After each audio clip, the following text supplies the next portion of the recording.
ये मेरी शहर की एकता है। अरे मेरे भाई, आपने 1,03,000 उसमें से एक ऐसे शख्स को दिया जिसको आप जानते भी नहीं हो। आपको पता है, आप बता सकते हो कि 1,03,000 वोट हमने किसको दिया? कोई जानता है उसका नाम? सिर्फ हमने इसके लिए दिया कि हम एक होकर के वोट करना चाहते थे। हम बीजेपी फिरका परस्त ताकतों को यहाँ पर नहीं लाना चाहते थे। तो आज आपके पास उससे बड़ा मौका है। शायद उस वक्त एमपी के इलेक्शन में मेरा शहर डिसाइड नहीं कर सकता था कि हम क्या कर जीता सकते हैं या नहीं जीता सकते, लेकिन आज आप जिता सकते हो। देखिए, कोई मीडिया वाला ये सच आपको नहीं बता रहा जो मैं बताने जा रहा हूं। मैं बस ये आपको कैलकुलेशन बता करके मैं यहां से अलविदा लूंगा, क्योंकि मुझे पता है कि आप अकबरुद्दीन ओवैसी साहब के इंतजार में है। मैं आपका ज्यादा वक्त नहीं लूंगा, सिर्फ इतना समझिए, इस बार मौका है मेरे शहर के पास। मुमरा और कलवा, ये दोनों शहर मिला करके एक कॉन्स्टिट्यूएंसी है। इस शहर में 4,80,000 वोट है आज।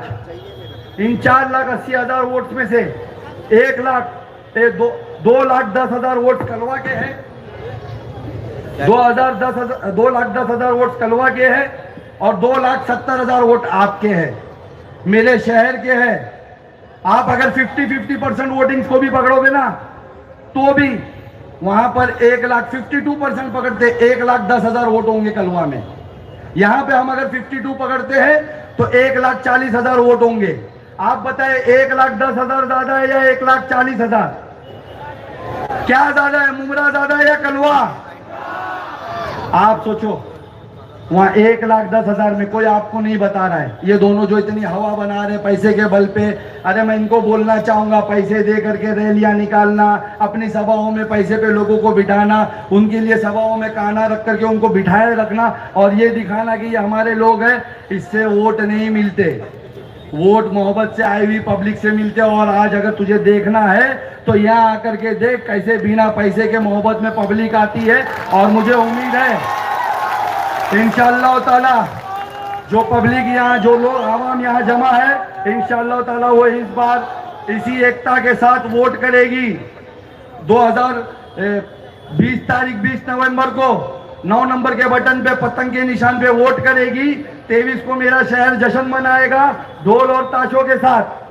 और मैं दोनों हाथों से, इन दोनों हाथों से, एक तरफ राबोड़ी वाला, एक तरफ विवियाना वाला, इंशाअल्लाह ताला 23 तारीख को दोनों को थाना छोड़कर आऊंगा।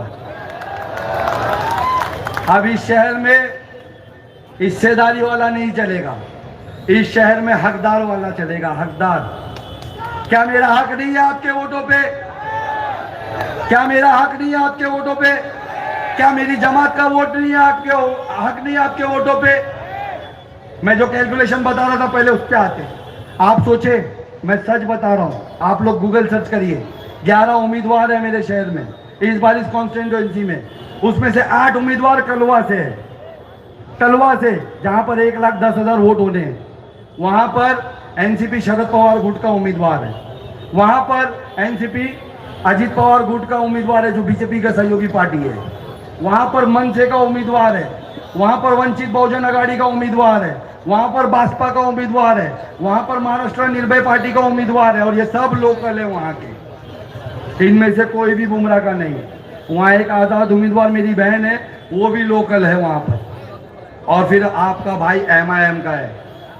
ये जो लोग कह रहे हैं ना कि कलवा से क्या होगा, अगर उन्होंने कल की मेरी सभा देखी होगी कलवा में, तो अंदाजा लगा लो कि हम भी 10,000 से ऊपर ही लेकर आ रहे कलवा से। यहाँ पर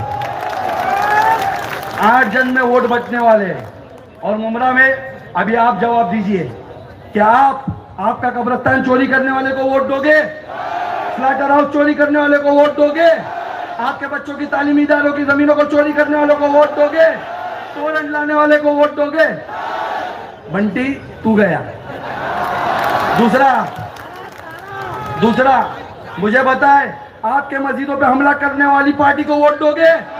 आपके घरों पे बुलडोजर चलाने वाली पार्टी को वोट दोगे? हमारे बुजुर्गों पे ट्रेन में गोली चलाने वालों को वोट दोगे? हमारे भाइयों की खूनरेजी करने वालों को वोट दोगे? सितारा तू भी गया। अब बचा को मन से कोई ना कोई मन से चाहेगा, ये भी गए। वंचित बहुजन आघाड़ी को बोलो वंचित बहुजन अघाड़ी को। अरे मैं उस वंचित के कैंडिडेट को बताना चाहता हूं, देखो मेरे भाई लोग आए, आज हमारे जय भीम भाई लोग आए हमें समर्थन करने। आप देखो इंशाअल्लाह ताला आपके वोट भी हम ले रहे हैं मुंगरा में। कोई वंचित को देगा, कोई बीएसपी के कैंडिडेट को देगा लोकल को, कोई वो महाराष्ट्र निर्भय पार्टी के कैंडिडेट को देगा, कोई यानी वो आजाद उम्मीदवार जो उधर से उनको देगा, फिर बच्चे कौन? मजलिस। ये 1,40,000 वोट में सिर्फ दो के बीच में मुकाबला है। एक वो जो कब्रिस्तान चोरी करता है, स्लाटर हाउस चोरी करता है, रिजर्वेशन की जमीन चोरी करता है, उससे पैसा बनाता है, टोरेंट से पैसा बनाता है उसका। और दूसरा वो जो बेगुनाह होने के बावजूद भी हमारी नस्लों का सौदा ना हो जाए इसलिए शहर बदरी काटता है और जेल चला जाता है। तो इस बार वोट डालते वक्त बड़ा सोच के फैसला कीजिएगा। ये 1,40,000 में से अगर हम इनमें से कोई पार्टी को वोट नहीं देंगे तो हम हमारी क़यादत को इस शहर में खड़ी कर सकते हैं, हम MIM को यहाँ पर जिता सकते हैं। अरे मेरा क्या हक नहीं आपके वोटों पे? क्या मेरी पार्टी का हक नहीं आपके वोटों पे? आज जब भी ऐवानों में कोई ऐसा बिल आता है पास करवाने के लिए तो सबकी नजर मेरे सदर पे होती है, बैरिस्टर असदुद्दीन ओवैसी साहब पे होती है कि वो इसके खिलाफ आवाज उठाएंगे। होती है ना, सब लोग टीवी चालू करके बैठते कि असद साहब क्या बोल रहे देखेंगे ना। जब CA का मामला है तो असद साहब, जब NRC का मामला है तो असद साहब, जब ट्रिपल तलाक बिल का मामला है तो असद साहब, जब यानी आपके शहर में कब्रिस्तान का मामला है तो सैफ पठान, जब आपके शहर में तालीमी इदारों का मामला है तो सैफ पठान, तो जब वोट की बात आए तो असद साहब, अकबर साहब, इम्तियाज भाई और सैफ पठान क्यों नहीं मेरे भाई? सोचो, आपको इस बार 20 तारीख के दिन इतिहास रचने का मौका है। आपको इस बार 20 तारीख के दिन अपनी क़यादत खड़ी करने का मौका है। आज शहर देश के जो हालात बने हुए ना, आप बताएं ये फिरका परस्त सोच रखने वाले लोग ये कितना नीचे गिर गए। आज बात नामूसे रिसालत पे चल रही है। जिनकी औकात नहीं वो मेरे हुजूर की शान में गुस्ताखी करने की कोशिश कर रहे हैं। किसके बल पर? इन फिरका परस्त सोचों के बल पर। आप सोचो, जब नामूसे रिसालत की बात आई तो कोई आवाज उठाया? किसने हिम्मत की? किसने हिम्मत की फिर बताओ जो उसके खिलाफ आवाज उठाया? इम्तियाज जलील साहब ने। उनने हिम्मत क्यों की? उनने आवाज क्यों उठाई? क्योंकि हमें एक ऐसी जमात से हम लोग जुड़े हुए हैं जो सिर्फ ना हमारे लिए इंसाफ के लिए लड़ती है बल्कि हमारे हक के लिए लड़ती है। और अगर हमारे कौम पे कोई बात हो जाए तो सबसे पहली आवाज हमारी जमात की तरफ से आती है। तो आज इम्तियाज जलील साहब ने नामूसे रिसालत पे आवाज उठाई। हम लोगों ने पूरे यानी सब तरफ से लोग रास्ते पे आए। उसका रिजल्ट आपने देखा, कितना जल्दी सलमान हजारी साहब को रिहा कर दिया गया। आप लोग ताकत बने मेरे भाई। अगर आप लोग ताकत बनोगे ना इंशाअल्लाह ताला, यकीन जानो इस शहर से कोई यानी हमारे शहर से कोई जमीनें चोरी नहीं कर पाएगा। आप लोग भरोसा करिए, आप लोग यानी यकीन रखें। मैं आप लोगों को कैलकुलेशन बता चुका हूं। वो जो लोग गुमराह करने आएंगे ना कि मजलिस कलवा से क्या करेगी क्या नहीं करेगी, तो आप उनको मेरा कैलकुलेशन बताइएगा। आप लोग गूगल पे सर्च करिएगा। मैं हवाई बातें नहीं कर रहा हूँ। मैं इतने मजमों के सामने, मेरे सदर के सामने मैं हवाई बातें नहीं कर रहा हूँ। आज हमारे पास मौका है। आज मैं ज़मीन पे चल रहा हूँ। ये लोग क्या कर रहे हैं? सवाएं दिखा रहे हैं और लोगों को इन्हें रैली अपने सिर्फ पैसों के बल पे दिखा रहे। मैं ज़मीन पे चल रहा हूँ, मैं लोगों से मिल रहा हूँ। लोग मुझे बोल रहे कि सैफ भाई इंशाअल्लाह ताला इस बार का वोट असदुद्दीन ओवैसी साहब के नाम पे, अकबरुद्दीन ओवैसी साहब के नाम पे, नामूसे रिसालत में आगे आने वाले इम्तियाज जलील साहब के नाम पे आपको मिलेगा। मैं आवाम से मिल रहा हूँ, लेकिन आप लोगों को समझना पड़ेगा। जिन तक मैं नहीं पहुँच पाया, मुझे बहुत कम वक्त मिला है। मैं हो सकता है कि आपकी गलियों में नहीं आ पाया, मैं अभी तक नहीं पहुँच पाया। मैं कोशिश करूँगा, अभी भी 4 दिन है, मैं 4 दिन में आप तक आने की कोशिश करूँगा। अगर मैं नहीं आ पाया तो प्लीज़ आप नाराज़ मत होइएगा। आप ये मत सोचिएगा कि सैफ हमारे वहाँ नहीं आए या आपको गलगलाने की कोशिश करेंगे, आपको भड़काने की कोशिश करेंगे। आप ये 20 तारीख तक की नाराज़गी अपने दिलों में मत रखिएगा। अगर आप चाहते हो कि 23 को यहाँ पर अजीम और शान जलसा हो, हमारे शहर में जलसा हो और हम 2 जन को बाहर वहाँ थाना छोड़कर आए, तो 20 तारीख को सोच के फैसला करिएगा और MIM को वोट दीजिएगा। 9 नंबर का मेरा बटन है, पतंग का मेरा निशान है। आपका भाई मैं ईमान वाला हूँ। मैं एक ऐसी पार्टी से बिलोंग करता हूँ जो रातों दिन आपके लिए काम करती है। आज आप देखिए अकबरुद्दीन ओवैसी साहब यहाँ पर मौजूद है ना, आपके लिए आए ना आपसे मुलाकात करने। आप लोग बोल रहे थे ना अकबर साहब चाहिए, सब लोग मुझसे यही कह रहे थे ना। आज अकबर साहब आए ना आपके पास, क्यों आए वो? आप सोचे वो आपको समझाने हैं, आपको बताने, अपनी क़यादत की ताकत बताने हैं। आज सोचे हैदराबाद से, जैसा मैं कह रहा हूँ मुझे फख्र होता है जब भी मैं वो माँ बहनों को वापस पलट के जवाब देता हूँ, फख्र होता है कि हाँ मेरा कायद वो है, पूरे हिंदुस्तान में मेरा कायद वो है जो बच्चों के मुस्तकबिल के लिए तालीमी इदारे चला रहा है। बाकी पूरे हिंदुस्तान में कोई ऐसा एमएलए नहीं, कोई ऐसा नहीं नेता नहीं जो अपने जाति पैसों से बच्चों को तालीम दे रहा है। वो मेरा सदर और मेरा कायद वो अकबरुद्दीन ओवैसी साहब है। क्या आप नहीं चाहते ऐसी क़यादत इस शहर में बढ़े? क्या आप नहीं चाहते? इस बार 20 तारीख को बहुत सोच के फैसला करिएगा और पतंग को वोट करके कामयाब करिएगा। अल्लाह हाफिज।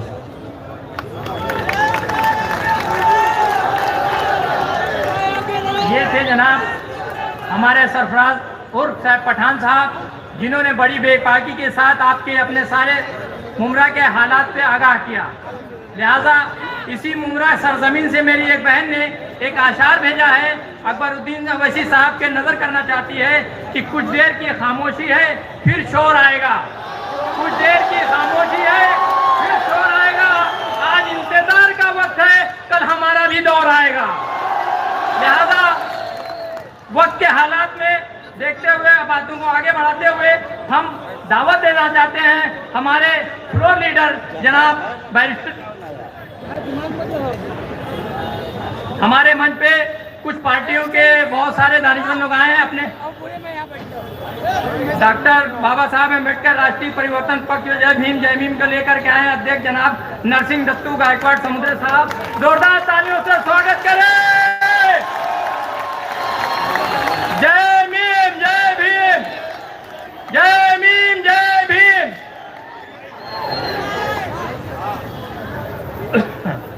अब मैं जनाबे फ्लोर लीडर हमारे सबकी दान जान मान शान जनाब अकबरुद्दीन ओवैसी साहब को दावत देना चाहते हैं, वो आपके दरमियान आए और खिताब करें। जनाब अकबरुद्दीन, आपकी जोरदार तालियों के साथ।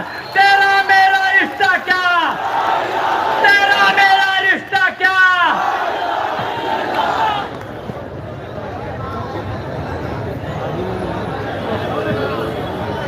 आइए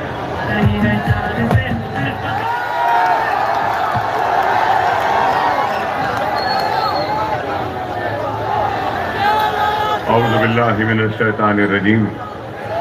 बिस्मिल्लाहिर रहमानिर रहीम। तहनशीन पर तशरीफ फरमा, कायदीन मजलिस, सुनने वाले बुजुर्गों, नौजवान साथियों, पर्दनशीन, इज़्ज़त-ए-माब माँ और बहनों, अपनी तकरीर को जारी रखने से पहले मैं अपनी जानिब से और मजलिस इत्तेहादुल मुस्लिमीन की जानिब से मोहतरमा फरहत साहिबा का, जो मुस्लिम लीग के उम्मीदवार थी, मजलिस इत्तेहादुल मुस्लिमीन के उम्मीदवार के हक़ में उनकी दस्तबरदारी पर मैं उनका शुक्रिया अदा करता हूँ। और दलित लीडर हमारे नरसिंह साहब का भी मैं शुक्रिया अदा करता हूँ और आपके ताउन के लिए आपका ममनून हूँ, आपका मशकूर हूँ।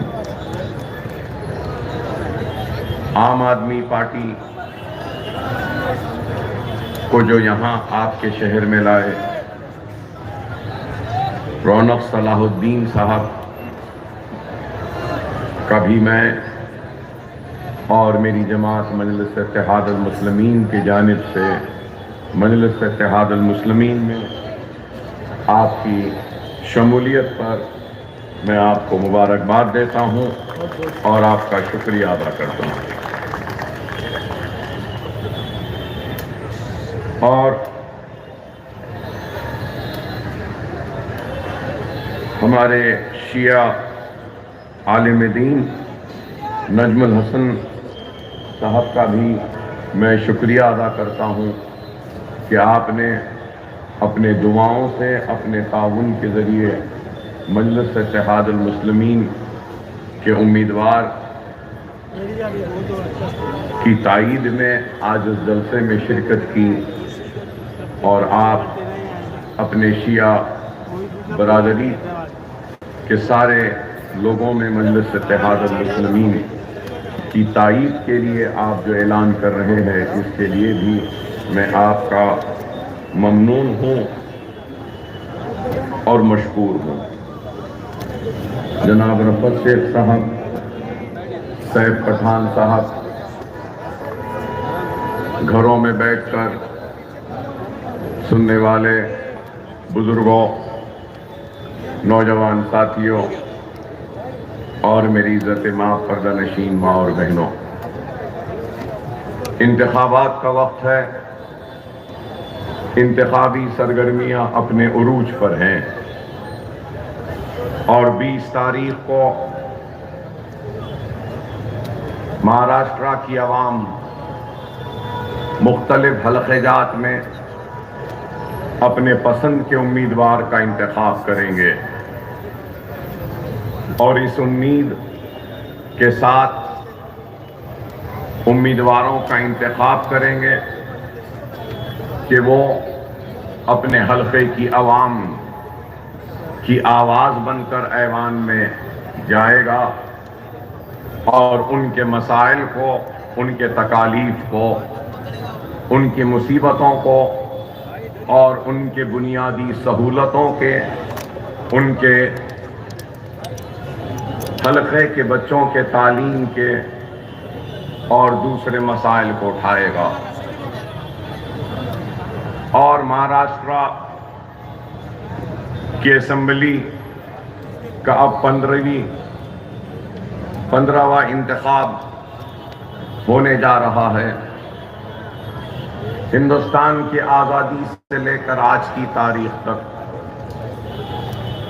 कई इंतखाबात आए, पार्लियामेंट के हो, असेंबली के हो या म्युनिसिपैलिटीज व बल्दियात के हो,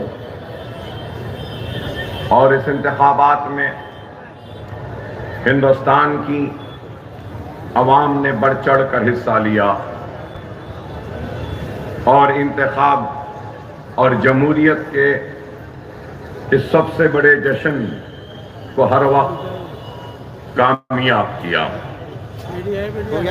जवाहरलाल नेहरू से लेकर आज की तारीख तक भी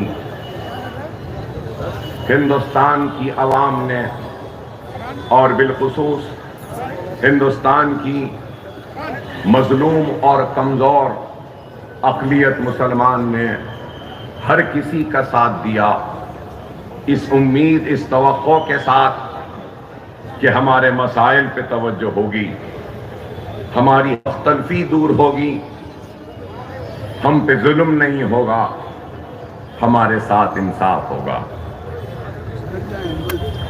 जवाहरलाल नेहरू का दौर खत्म हुआ तो लाल बहादुर शास्त्री का आया।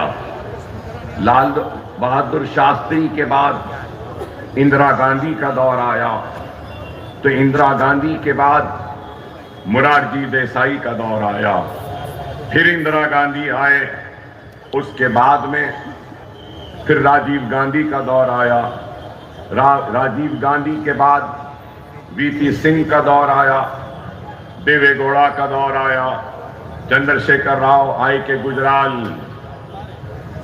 और फिर उसके बाद में नरसिम्हा राव के बाद चंद दिन या फिर कई साल उसके बाद अटल बिहारी वाजपेयी, और वाजपेयी के बाद मनमोहन सिंह, और मनमोहन सिंह के बाद नरेंद्र मोदी।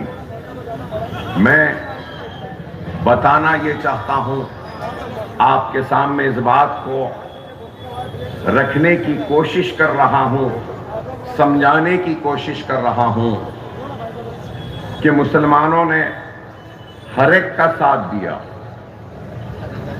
नेहरू का साथ दिया, इंदिरा का साथ दिया, राजीव का साथ दिया और नरसिम्हा राव। फिर जब इंदिरा गांधी के दौर में इंदिरा और कांग्रेस से नाराज हुए तो हमने जनता पार्टी का भी साथ दिया। तो सवाल ये पैदा होता है कि सबसे पिछड़ा हुआ, सबसे कमजोर, सबसे पीछे हिंदुस्तान की आजादी से लेकर अगर आज तक कोई है तो वह हिंदुस्तान की सबसे बड़ी अक़लियत मुसलमान है। तो वो क्यों है? मैं जानता हूं कि यहां पे लोग जमा हुए हैं अकबर ओवैसी की जज्बाती तकरीर को सुनने के लिए। मैं जज्बाती बात नहीं बल्कि होशमंदी की बात करने आया हूं और होशमंद लोगों के जहनों और दिमागों से सवाल करने आया। इंदिरा गांधी के दौर में, कांग्रेस के दौर में हमको तरक्की नहीं मिली, खुशहाली नहीं मिली, हमको कामयाबी नहीं मिली, हमको हमारा हक नहीं मिला। अगर कुछ मिले और मिला तो 50,000 फिसादात मिले।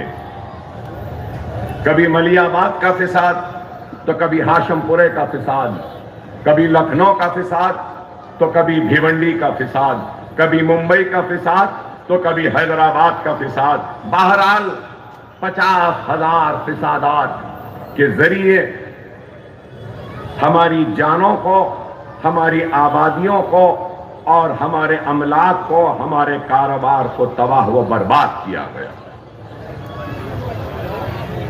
और फिर जब कभी भी गुस्सा आता, नाराजगी बढ़ती तो सबसे पहला काम हो जाता तो हर फिसाद के बाद इंक्वायरी कमीशन, और इंक्वायरी कमीशन बैठ जाती, रिपोर्ट देती और रिपोर्ट के बाद कोई कार्रवाई नहीं होती। आज तक भी हजारों रिपोर्ट मौजूद हैं, लेकिन उन रिपोर्ट्स पे एक्शन टेकन, रिपोर्ट क्या है वो आज तक भी सामने नहीं आई। मैं ये बात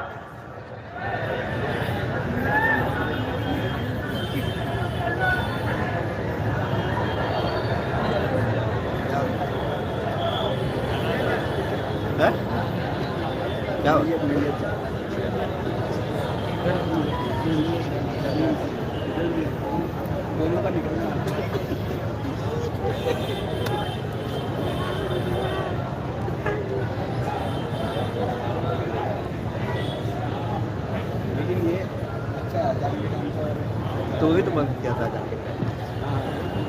अल्लाह इस मरहूम को जन्नत में आला मुकाम अता फरमाए। अल्लाह इनकी मग़फ़िरत अता फरमाए। अल्लाह इनके अफराद ख़ानदान को सब्र जमील अता फरमाए।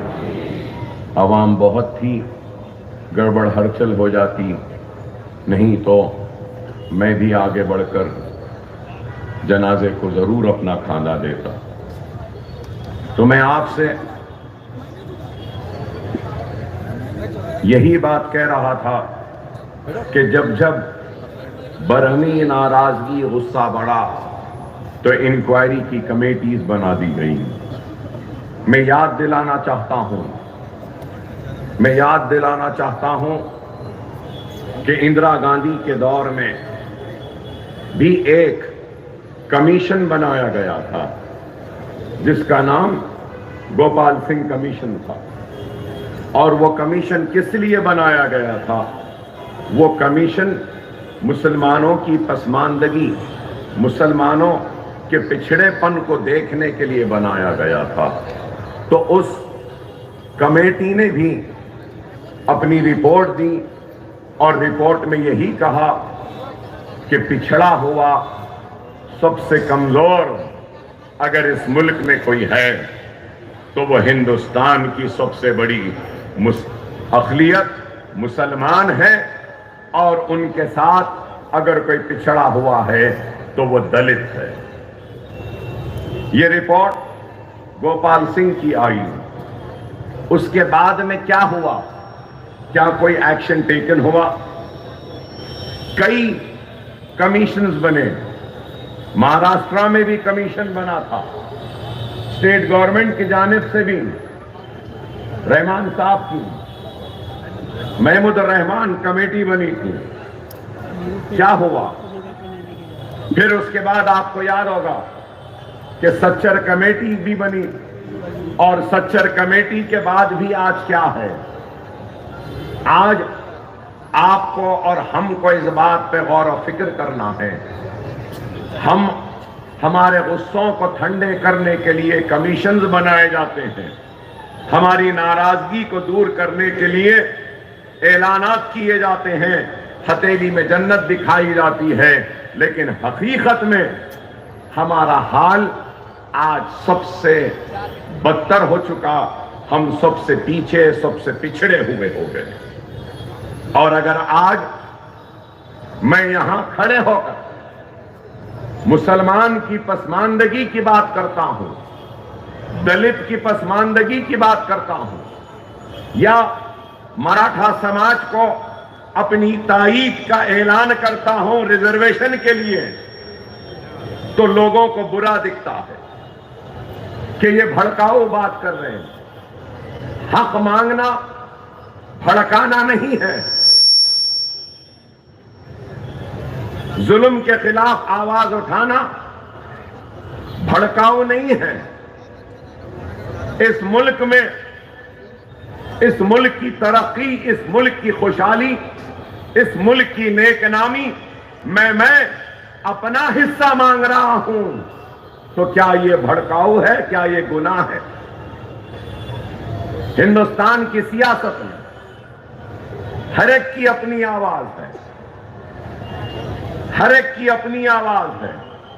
जिस रियासत से मैं आता हूं, तेलंगाना, वहां पर रेड्डी है, राव है, रेड्डियों की आवाज है, जो कांग्रेस रेड्डियों की जमात कहते हैं। आंध्रा में भी है, वहां पर भी रेड्डी हैं। अब आंध्रा में जो जमात बरसर इख्तिदार आई आंध्र प्रदेश में, वो कापू और कम्माओं ने मिलकर अपनी पार्टी बनाकर इख्तिदार में आए। तेलुगु देशम कम्माओं की और एक पार्टी कापुओं की। कर्नाटक में लिंगायत की अपनी ताकत। और अगर हम वंचित समाज की बात करें तो उनकी बहुजन समाज पार्टी है, दूसरी है। अगर हम यादवों की बात करें तो उनके लीडर मुलायम सिंह यादव थे, अब अखिलेश यादव अपने आप को कहते हैं। लालू प्रसाद थे, तो ये यादव की। और अगर आप मुझे इजाजत दें तो मैं बोलूंगा आपको कि हर किसी की अपनी अपनी आवाज है, हर एक की आवाज है। अब आज हिंदुत्व की बात करते हैं कोई, उनकी भी आवाज है। कोई गोडसे को हीरो मानता है तो उनकी भी आवाज है। कोई गांधी को हीरो मानता है तो उनकी भी आवाज है। कोई वीर सावरकर को अपना हीरो मानता है तो उनकी भी आवाज है। कोई गोलवालकर को अपना हीरो मानता है तो उनकी भी आवाज है। कोई श्यामा प्रसाद मुखर्जी को अपना हीरो मानता है, उनकी भी आवाज है। कोई कार्ल मार्क्स को मानता है, मार्क्सिस्ट, उनकी भी आवाज है। कोई सोशलिज्म को मानता है तो उनकी भी आवाज है। कोई कैपिटलिज्म को मानता है, उनकी भी आवाज है। अब यहां पर आपके महाराष्ट्र के इंतखाबात में देखिए, कि बाल ठाकरे की तस्वीर लगाकर दो लोग जा रहे हैं तो वो भी आवाज है, और फिर एनसीपी है तो उनके भी दो दो टुकड़े हैं, और फिर सब मिलके कहते हैं एक ही बात कि क्या जरूरत है मजलिस की। तो मैं सवाल करूंगा, हर एक को हक है, दो दो गुट हो गए शिवसेना के, उनको हक है, शरद पवार के दो दो गुट हो गए, उनको हक है, सावरकर को मानने वालों को हक है, गोलवालकर को मानने वालों को हक है, मालवीय को मानने वालों को हक है। अगर हक नहीं है तो सिर्फ मजलिस को नहीं है। किसी की आइडियोलॉजी सोशलिस्ट, किसी की आइडियोलॉजी बहुजन समाज, किसी की आइडियोलॉजी सोच फिक्र अगर होती है तो वीर सावरकर की, किसी की आइडियोलॉजी गोलवालकर की, किसी की आइडियोलॉजी श्यामा प्रसाद मुखर्जी की, किसी की आइडियोलॉजी बाबा साहब अंबेडकर की। तो आपके जहनों में और यहां बैठे लोगों में सवाल होगा कि सबकी आइडियोलॉजी है तो अकबरुद्दीन ओवैसी मजलिस इत्तेहादुल मुस्लिमीन, आपकी आइडियोलॉजी, आपका हीरो कौन है? तो मैं फख्र से कह रहा हूं, किसी से डरे बगैर कह रहा हूं, मेरा हीरो मोहम्मद मुस्तफा सल्लल्लाहु अलैहि वसल्लम। मेरी आइडियोलॉजी सुन्नत रसूल अल्लाह, मेरा पैगाम वही पैगाम जो मेरे आका मोहम्मद मुस्तफा सल्लल्लाहु अलैहि वसल्लम ने दिया था कि रास्ते में कांटे बिछाने वालों को भी माफ किया। तो मेरे आका ने कहा कि तुम्हारे घर के बाजू पड़ोसी जो रहता है, अगर वो गैर मुस्लिम है या कोई भी हो, अगर वो भूखा है तो पहले उसको खाना खिलाओ, बाद में तुम खाना खिलाओ। मेरी आइडियोलॉजी क्या? हर एक का एहतराम करो, हर एक का ख्याल करो, हर एक को मोहब्बत से अपने करीब लाओ।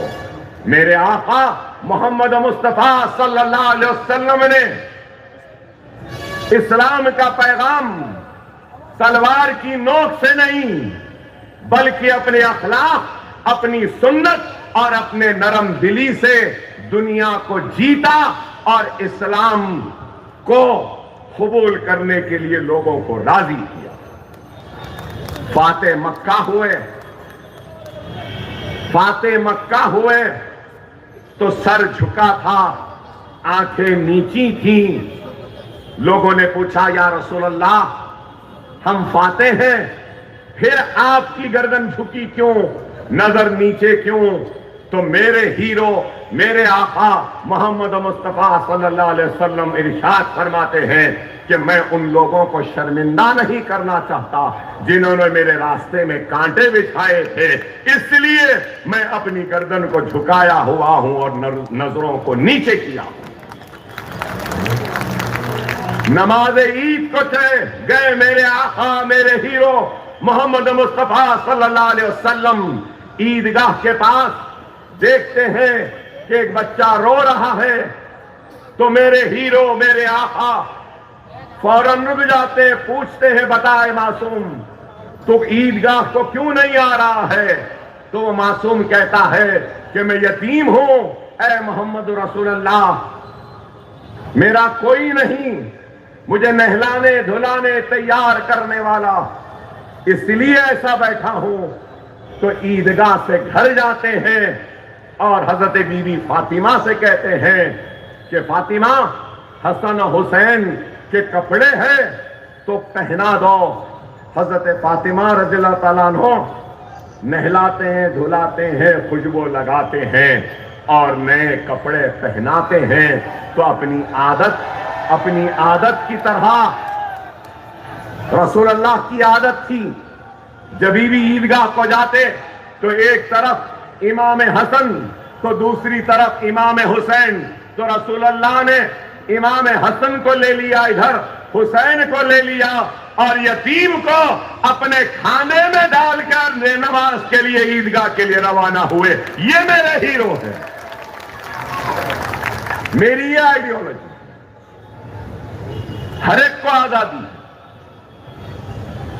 कोई राम भक्त है तो मैं मोहम्मद रसूलुल्लाह का चाहने वाला गुलाम हूं, मैं रसूलुल्लाह का आशिक हूं और मैं आया हूं उसी रसूलुल्लाह के आशिकों के दरमियान में और रसूल के इश्क का वास्ता देते हुए यही फरियाद और अपील कर रहा हूं कि ये वक्त बटने का नहीं है, ये वक्त एक होने का है, मुनज़्ज़म होने का है, मुत्तहिद होने का है। एक मरकज पर आ जाओ, एक मरकज सियासी पर जमा हो जाओ। खुदा की कसम, हमसे मुकाबला तो छोड़ो, कोई हम पे उंगली भी नहीं उठाएगा, बशर्त ये कि हम मुनज़्ज़म हो जाए, मुत्तहिद हो जाए और अपने हीरो, अपने आका मोहम्मद मुस्तफा सल्लल्लाहु अलैहि वसल्लम के बताए हुए रास्ते पर चले।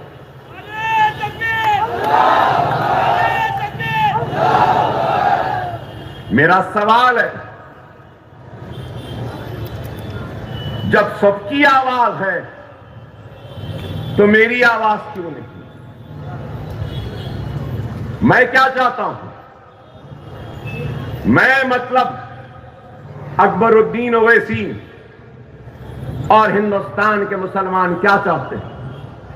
वही चाहते हैं जो इस मुल्क का हर गरीब चाहता है, इत्मीनान की नींद, सुबह बेदार होने पर नौकरी, बच्चों को पढ़ाने के लिए स्कूल, बीमार मां बाप के इलाज के लिए दवाखाने, बच्चों को खेलने कूदने के लिए मैदाने, डिग्री कॉलेजेस, डिग्री के बाद नौकरियां, यही हम चाहते हैं। और क्या? हमारा मुतालबा कोई बड़ा नहीं है, ना जिए जब तक जिंदा है, ना जीने के लिए 2 वक्त की रोटी दस्तयाब है। अफसोस, जब तक जिंदा है तो हर रोज की जंग है, कशमकश है। जब मरते हैं तो दफनाने के लिए खबरस्तान भी नहीं। अगर मैं आज